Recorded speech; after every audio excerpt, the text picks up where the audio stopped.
सहारा group के प्रमुख और मशहूर बिजनेसमैन सुब्रत रॉय का निधन हो गया है। वो काफी समय से बीमार चल रहे थे। मुंबई के एक निजी अस्पताल में उनका इलाज चल रहा था। मंगलवार 14 नवंबर को रॉय ने आखिरी सांस ली। वो 75 वर्ष के थे। मीडिया रिपोर्ट्स के मुताबिक बुधवार 15 नवंबर को सुब्रत रॉय का पार्थिव शरीर लखनऊ के सहारा शहर लाया जाएगा। बताया गया है कि यहीं उन्हें अंतिम श्रद्धांजलि दी जाएगी। सुब्रत रॉय सहारा का जन्म 10 जून 1948 को हुआ था। वो भारत के प्रमुख कारोबारी और सहारा इंडिया परिवार के फाउंडर थे।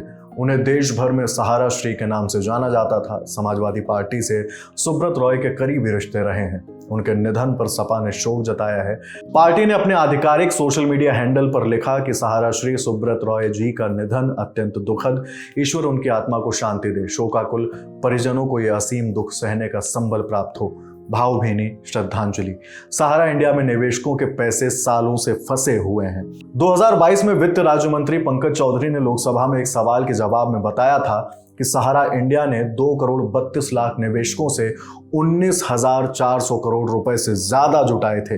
वहीं सहारा हाउसिंग इन्वेस्टमेंट कॉरपोरेशन लिमिटेड के 75 लाख से ज्यादा निवेशकों से 6,380 करोड़ रुपए से ज्यादा रुपए जुटाए गए थे।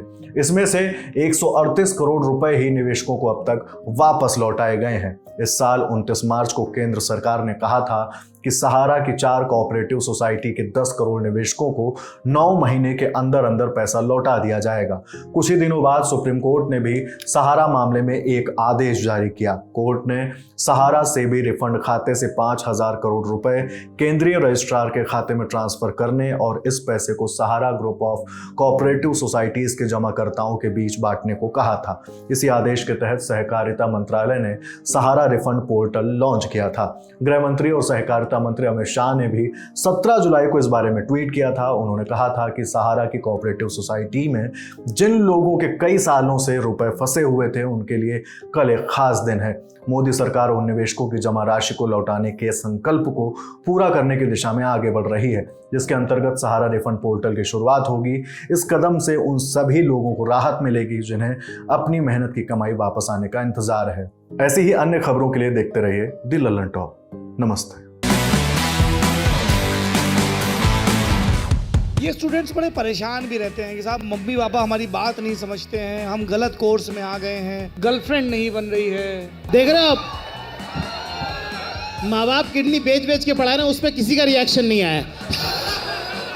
गर्लफ्रेंड नहीं बन रही पे पागल हो गए लौंडे। कि इज्जत के मेरे रेट लगाना सही सही, कौन सा था गेट बताना सही सही। और भाई तो ओयो में रिसेप्शनिस्ट है, तुझे मेरी कसम है मेरी बंदी यहाँ दिखी थी क्या, बताना सही से। प्रहलाद भैया जिंदाबाद, जिंदाबाद। क्या आप लोग चाहते हैं कि फैजल मलिक आपको अमिताभ बच्चन का किस्सा सुनाए? क्या इधर की जनता चाहती किस्सा सुनाए? क्या इधर की जनता चाहती है किस्सा सुनाए? क्या आगे बैठी जनता चाहती किस्सा सुनाए? क्या सब लोग चाहते हैं कि किस्सा सुनाए? अब इतने शानदार मेहमान होंगे तो माहौल तो जोरदार होगा ही। इस साल कौन कौन से मेहमान आ रहे हैं पूछिए मत, खुद आकर देखिए, या फिर किसी को बुलाना है तो कमेंट बॉक्स में उसका नाम लिखिए। 24, 25 और 26 नवंबर को मेजर ध्यानचंद नेशनल स्टेडियम नई दिल्ली में जब रहा है लल्लन टॉप अड्डा। फ्री में रजिस्ट्रेशन करें वेबसाइट या ऐप पर दिए बैनर पर क्लिक करके।